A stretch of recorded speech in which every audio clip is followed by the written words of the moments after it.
ఒక బ్రాహ్మణుడు ఒక సంపన్నుని గృహంలో భాగవత ప్రవచనం ఇస్తున్నారు.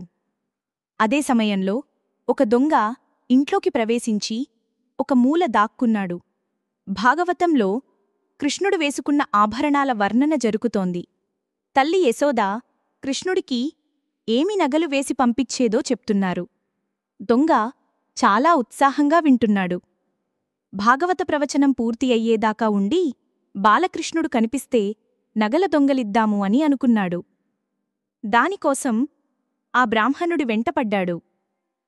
బ్రాహ్మణుడు భయపడి నా దగ్గర ఏమీ లేదు అని అన్నారు. దొంగ, మీ దగ్గర ఉన్న డబ్బుకి నేను ఆశపడటం లేదు. మీరు చెప్పిన నగలు ధరించిన కృష్ణుడు, ఆవుల దగ్గరుండే కృష్ణుడు ఎక్కడు ఉంటాడో చెప్పండి అని అన్నాడు. బ్రాహ్మణుడు ఆలోచించి, బృందావనంలో యమునానది తీరం దగ్గరకు రోజూ 2 పిల్లలు వస్తారు. ఒక పిల్లవాడు నల్లమబ్బు రంగులో ఉండి పిల్లనగ్రోవి వాయిస్తూ ఉంటాడు. ఇంకో పిల్లవాడు తెల్లగా ఉంటాడు. తెల్లటి పట్టువస్త్రము ధరించి ఉంటాడు. ఆ నల్లమబ్బు ఛాయలో పిల్లనగ్రోవి వాయిస్తూ ఉండేవాడే నేను భాగవతంలో చెప్పిన కృష్ణుడు అని ఆ దొంగ నుండి తప్పించుకోటానికి చెప్పాడు. బ్రాహ్మణుడి మాట నమ్మి ఆ దొంగ బృందావనానికి వెళ్లాడు. యమునానది తీరం వద్ద కూర్చుని ఆ 2 పిల్లల రాకకోసం ఎదురుచూశాడు. ఇంతలో పిల్లనగ్రోవి వినిపించింది. 2 పిల్లలు వస్తున్నారు. ఆ అందమైన దృశ్యం చూసి చెట్టు దిగి పిల్లల దగ్గరకు వెళ్లాడు దొంగ. బాలకృష్ణుడిని చూడగానే దొంగ మనసులో ఆనందం కలిగి అతని కళ్లమ్మట నీళ్లు కారుతూ ఏ తల్లి కన్న బిడ్డో ఇంత అందంగా ఉన్నాడు అని అనుకున్నాడు. ఈ విధంగా దొంగ ఆలోచనలో మంచి మార్పు వచ్చింది. తరువాత చూస్తే దొంగ భుజం మీద నగలు నిండియున్న ఒక మూట ఉంది.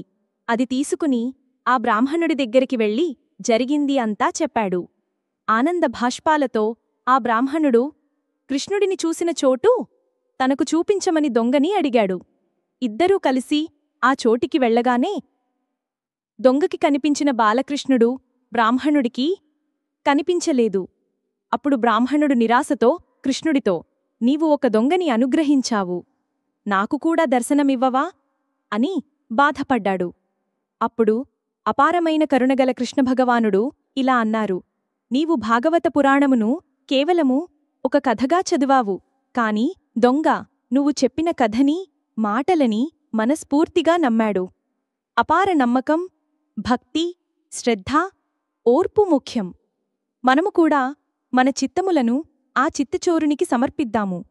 నమ్మకం, భక్తి, శ్రద్ధ, ఓర్పు ముఖ్యం.